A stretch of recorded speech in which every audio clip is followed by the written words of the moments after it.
Here we are. Good morning and welcome to the United Parish of Aboriginal. My name is Samantha Allen and I am the deacon here at UPA. And I want to thank our youth rockers for leading us already in worship this morning.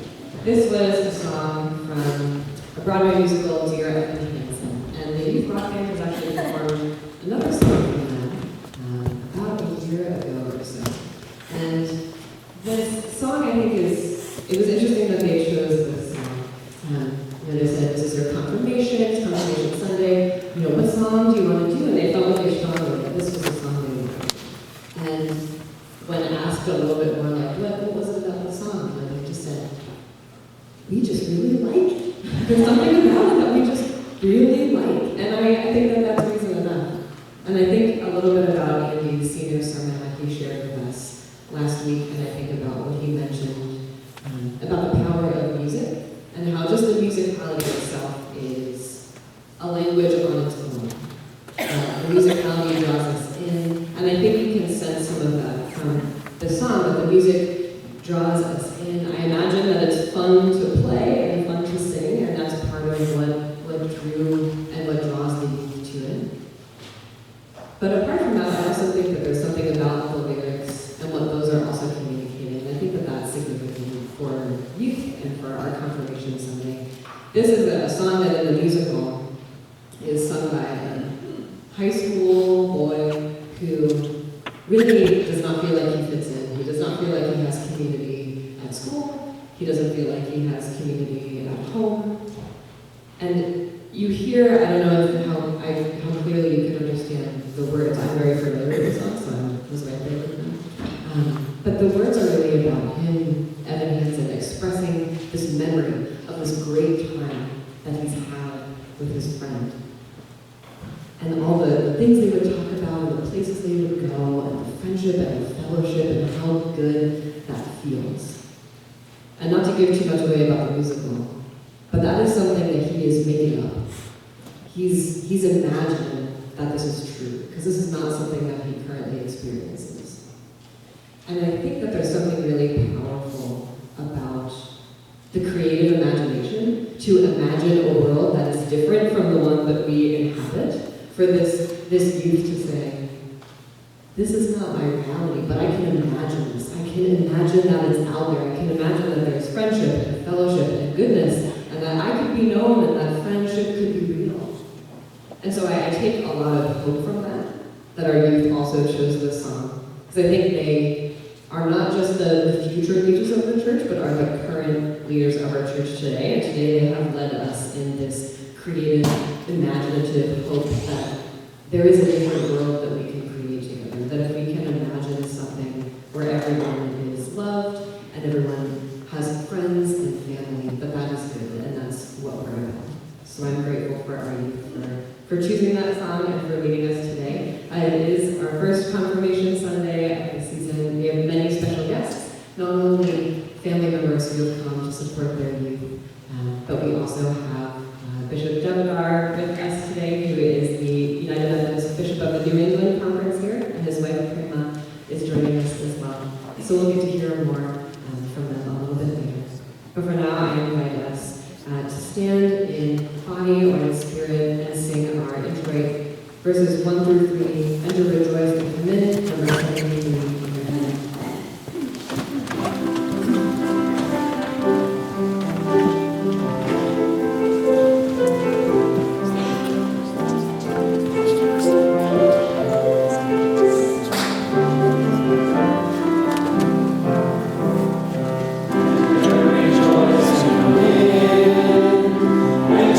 Rejoice and come in.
Grace of our Lord Jesus Christ, the love of God, and the fellowship of the Holy Spirit be with you all. Good morning. Good morning.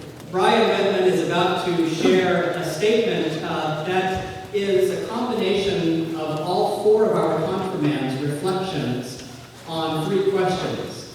Why do people like me need Jesus? Why do people like me need the larger church, United Church of Christ, United Methodist? And why do we need this particular local church?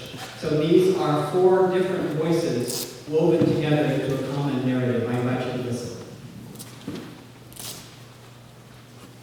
People like me need Jesus as a teacher and a friend. People like me need Jesus because it's a way for people to find peace in someone and communicate your prayers and thoughts.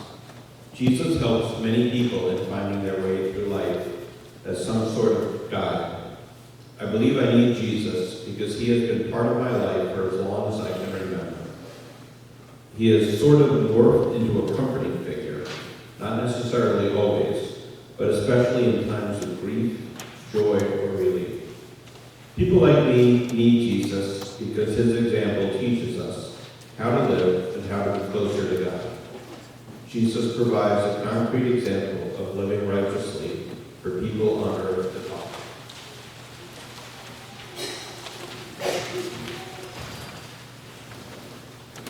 People need to be part of the church because it provides a space in which people can be whatever they choose and are able to worship as well. It is a place to go every week to release other stresses and pray. You can play basketball by yourself and it's fine. I like to play with friends on a team though and have practices and a coach. I think being part of a denomination is like being on a team. You're not by yourself. You're motivated by other people in the group. If you're feeling down or unsure about your faith, a team can carry you. People that grew up in the UMC/UCC church may feel comfortable in a similar church if having to switch churches, say after moving. Denominations like the UMC or UCC provide structure and oversight for a worldwide community. They help help hold people together for all different walks of life under the same way of worshiping God and living in Jesus' image. People like me need this church because everyone here is like a family, and everyone is able to be who they want to be with no limits. This church provides a community of support and love. I like the UPA community. I feel like the church cares about me as a person and doesn't care if I wear comfortable clothes.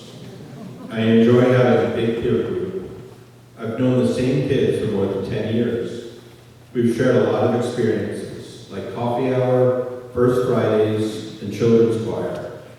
I personally need the UPA because it's a sense of community and family. Over the 12 years that my family has been coming to this church, I have met so many amazing people. I was in the musicals, sang in the choir, and went to Sunday school here, being taught the Christian faith, but have also gained many family friends. This church has given me the courage to do what I want to do, because I know someone will be there for me. People like me need this church because of the close community and connections it allows people to create. For me, this church is full of familiar faces and spaces where I'm able to feel at home and comfortable. Amen. David Walsh, I'd like to invite you to comment this time. David is going to share with us a bit about the capital campaign. But brothers and sisters, this is a time when we prepare to offer our gifts. So as you listen to David and he shared a story about the capital campaign, also keep in mind the mission of this church and the global community that this church supports. After he has spoken, we will rise together and sing hymn number 349. Please listen. Welcome, David. Good morning. Good news. We're 3/4 of the way through the campaign. We've got over 75% of the money in, which is an awesome start. We've got money from everywhere. Former UPA members, friends, community, friends of friends. Money is coming in everywhere. What I'd like to do now is just have you, whoever made a pledge, to get those cards in. hopefully this week. And thank you so much for all the people that supported this, helped with it, encouraged it. We're at the 75, with the 25-yard line. We're almost at the end zone, so let's make it happen. Thank you very much. Number 349.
And so I would like to invite our two mentors to say the names of those whom they will be shepherding through high school. And when they share your name, I'm going to invite those two people to come forward and we can offer a blessing to them.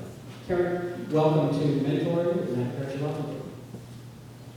Thank you. And my mentor will be Catherine Hunter, also known as Cassie to us, but I've heard that that's a church name.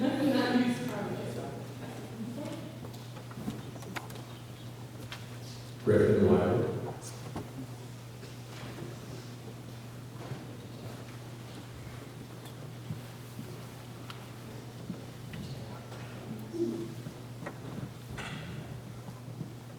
So friends, I invite you to be in an attitude of prayer as we pray the Holy Spirit will join these four people together. Let us pray. Eternal and holy God, we offer our thanksgiving for the gifts in our lives, for resources that we carry with us that we feel blessed to share, not just with this church, but with your global church, so that all children are safe and included, and all adults are led forward in life and in faith. So pour out your blessing on these gifts that we have delivered to this altar. Might they be a blessing to others as you are a blessing to us. And God, today we pray that you would pour out your Holy Spirit on Karen and on John, that they feel the confidence they need to model a life of curiosity and faith, confidence. Pour out your Holy Spirit also on these two young people and many others in our congregation who are transitioning from 8th grade to high school. Mindful of this experience of Evan Hansen and one who doesn't feel included, Holy God, might these young people always know that they are at the very center of your love. And may we center our attention on them as they grow. Pour out your Spirit on this relationship for the next 4 years, we pray. In Jesus' name. Amen. You're welcome to be seated. John and Karen, would you please stay right where you are? Please be seated.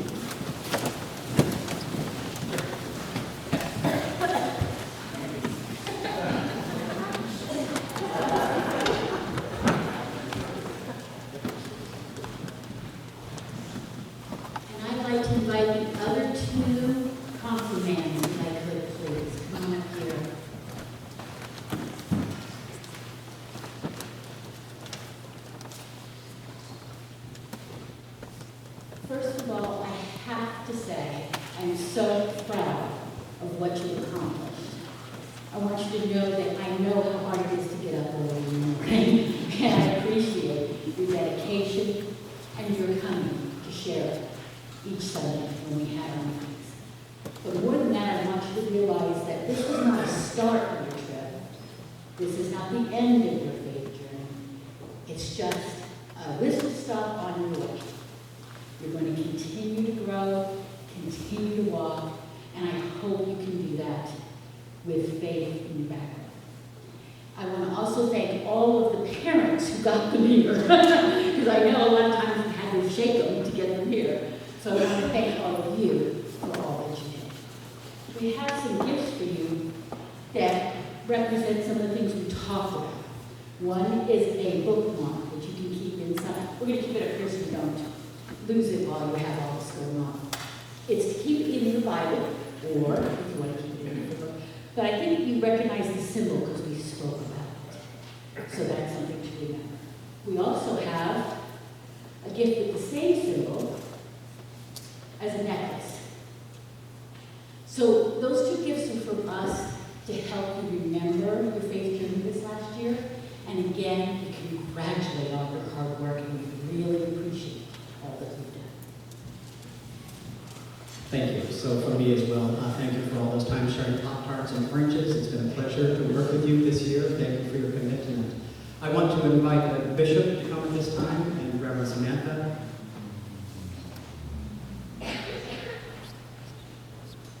And let me offer a few instructions for families and mentors. Family, when your young person is going to be confirmed, we're going to call that person out from the group to stand here, and we'd like to encourage families to come and to stand with your student at that time. And then after the confirmation has taken place, mentors, we're going to ask you to place the cross around the neck of each confirmand. So if you would remain in your seats for a moment for this time of covenant questioning, and then when each young person is brought forward to the community, we'll invite parents to come and stand with them for a blessing. So today we have the privilege of welcoming for the first time to United Parish of Auburndale, Bishop Devidar. Bishop Devidar is the bishop of the New England Annual Conference, and he is responsible for 6 100 churches in this conference, and that's just as many pastors, and you can imagine how many folks within the church that the bishop is responsible for. But in addition to this, our bishop also has a responsibility and a commitment to ecumenism. Ecumenism is an interest in seeing the entire church unified, so that it is important to be United Methodist, United Church of Christ, but it is equally important that those denominations connect in meaningful ways with denominations like the Episcopal Church, which is a denomination that the United Methodist Church just took one big step closer toward becoming unified with, sharing in communion together. That's a big, important step that United Methodists and Episcopalians have made together. With Evangelical Lutheran, Church of America, Presbyterian, one day the Roman Catholic Church, because the prayer from Jesus was one day that all would be one in Christ. And so we celebrate that work the bishop is involved in globally. And I also want to let you know that's why we ask these covenant questions. These 3 covenant questions come from John Wesley, is the founder of Wesleyanism, Methodism, and he said that in essentials we ought to be unified. In essentials, unity, and non-essentials, liberty, and in all things, charity. So the non-essentials, we can talk a lot about heaven and hell and how we understand the Bible and whether or not we're supposed to be in worship every Sunday. Those are non-essentials for me. But the essentials have to do with that language that we share with all of these ecumenical partners, with the Presbyterian Church, the Episcopal Church. And that is the language of the Trinity. It's how we understand God in a variety of ways. And so all 3 of these questions that Bishop Devidar is going to ask you are questions of our essentials in belief in God and in the Holy Spirit and in Jesus Christ. And if you affirm these questions and simply respond, I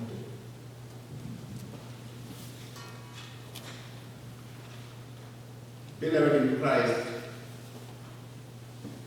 do you believe God is still speaking? Do you accept that the Holy Spirit grants us power to resist evil and to do good? Do you covenant with this congregation to follow the way of Jesus Christ? May God bless you.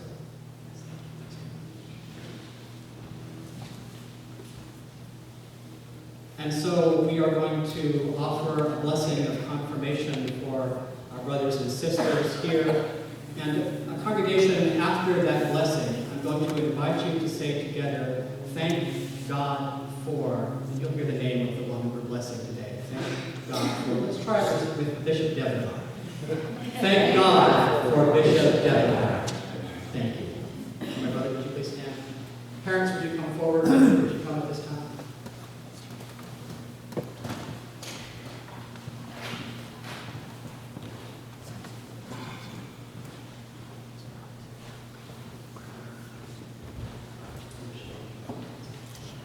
I invite you to stand around and place a hand on the shoulder for everyone. I see Jack back here tickling. Sorry, Griffin. It's what it's like to have a brother. Let us pray.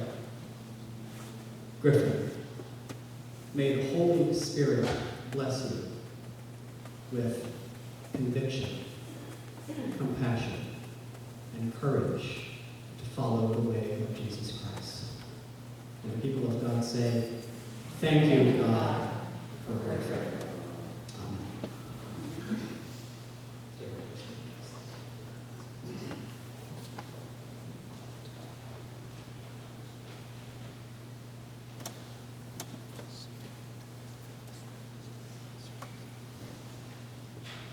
Welcome, Griffin.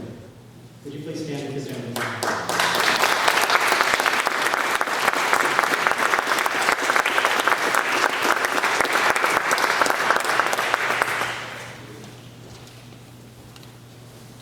The Talley's family joined her at this time as well as her.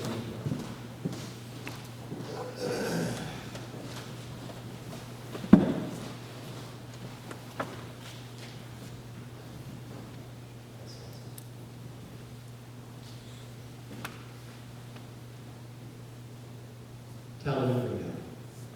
May the Holy Spirit of God bless you with compassion, conviction, and courage to follow in the way of Jesus Christ.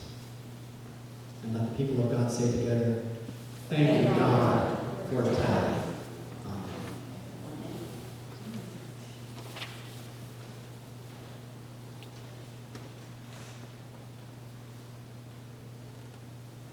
Welcome, Tally.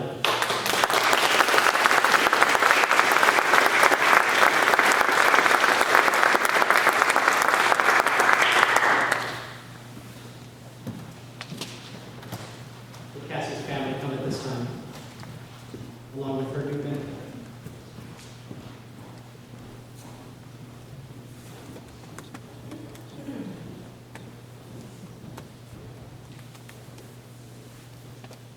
I invite you all to draw close and place a hand on Cassie. Catherine, Cassie Connor.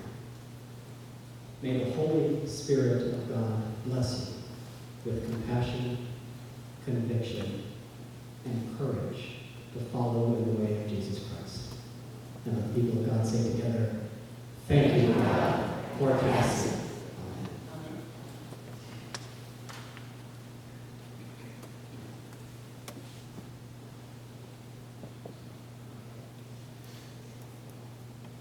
Welcome, Cassie.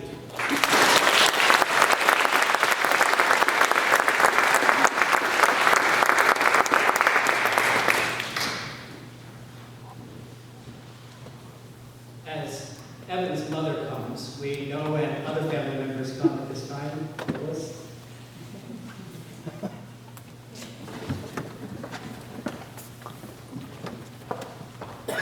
We also recognize that our brother, his father, Bill Hope, is honoring his commitment to the Woburn United Methodist Church, remaining in his congregation today. He will join us next Sunday as we celebrate Nicholas's graduation. So I know that Bill is with us in spirit, but would like to be here physically. So I'll offer a special prayer for Bill that he might cherish this moment as well with us. Would you draw close, please?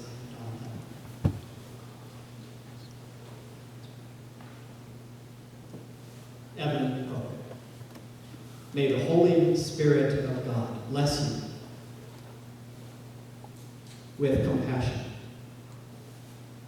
with conviction, and courage to follow in the way of Jesus Christ. And let the people of God say, thank you, God, for it.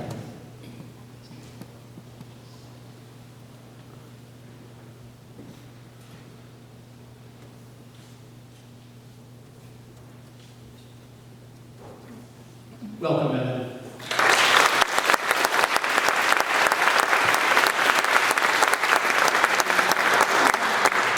So again, let me invite our confirmands to stand at the base of the stairs for one moment. Congregation, we have a blessing that we're going to offer together, led by Senator Cowell.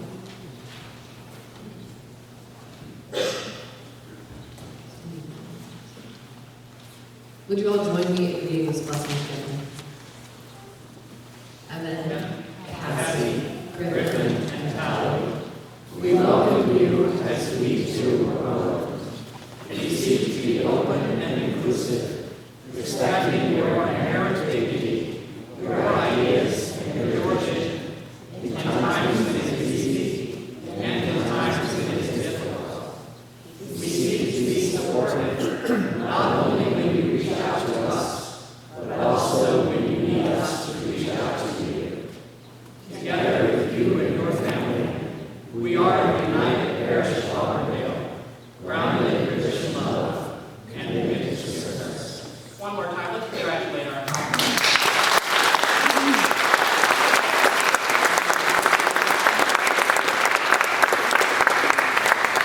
They will be invited forward in just a few minutes to share a Bible verse if they brought one that they've memorized. If not, they're invited to still stand with their brothers and sisters and smile. Let us be seated at this time. This is also the time that our young people will join with Cheryl for a time for young Christians. It's a time for celebrating Mother's Day all together. So would you please follow her?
resource, and we invited them to do a word study searching for one word that might be important to them, friendship or community or love. And they found this word, and they found a verse that accompanied this word, and some of them are ready to share that verse with us. If you can remember what book of the Bible it's from, that would be helpful, but most important, to share the words that are important to you.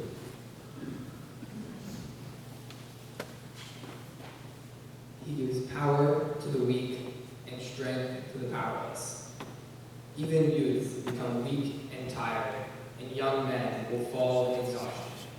But those who trust in the Lord find new strength. They will soar high on wings like eagles.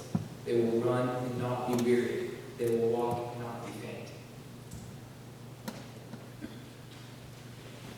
This is from Romans. Love must be sincere. Hate what is evil, cling to what is good.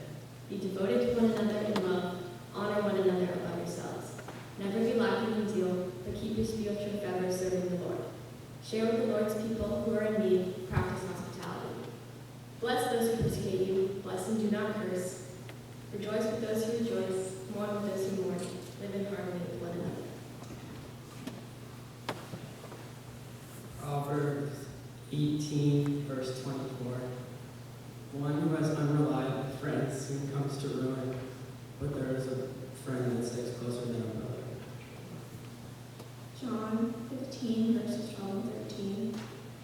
This is my commandment, love one another as I have loved you. There is no greater love than this, to lay down one's life for one's friends. Thank you all. Thank you all for sharing from Isaiah. So, congregation, I invite us to share together the responsive reading. Could we respond together? Long ago, in many ways and places, God spoke to our ancestors. Thank you.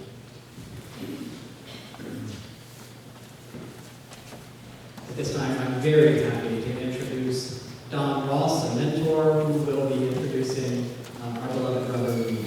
Don and Reid, would you both come at this time? And I invite you to use the pulpit, please.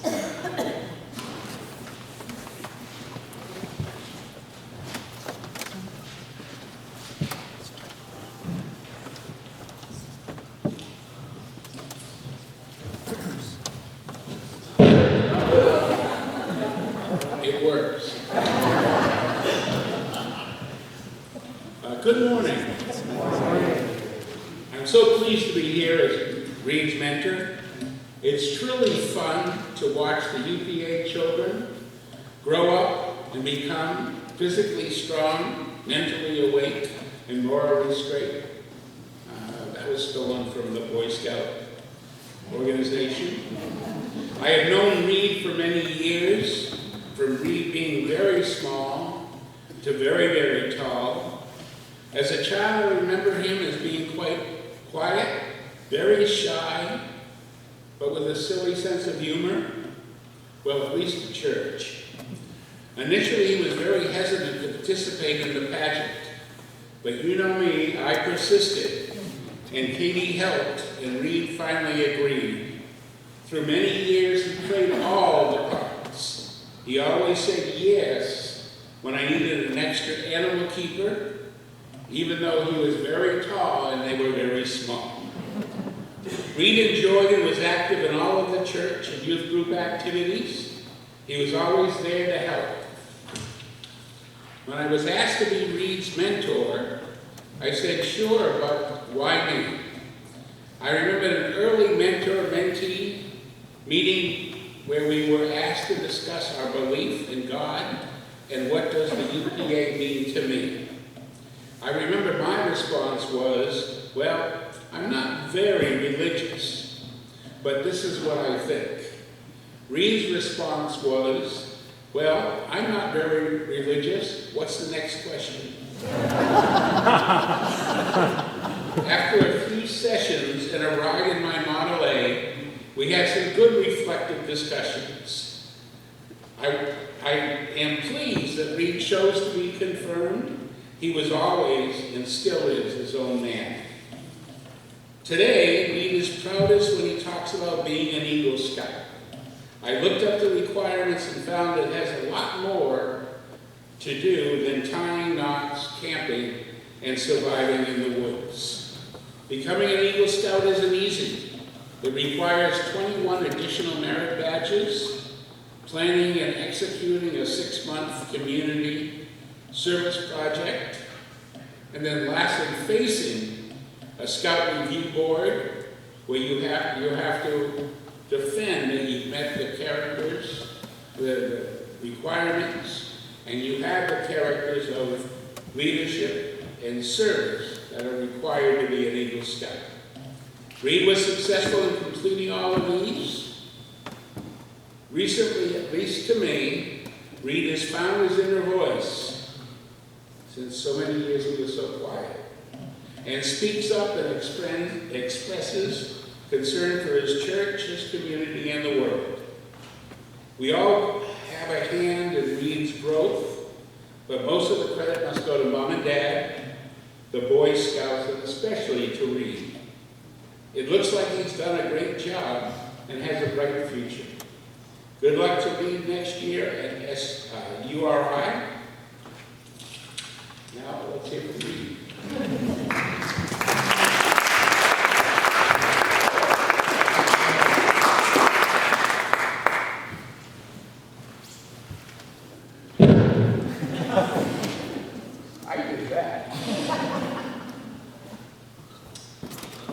Sorry, my mom told me I can't have any swears in this swim run, so I'm doing some last-minute editing.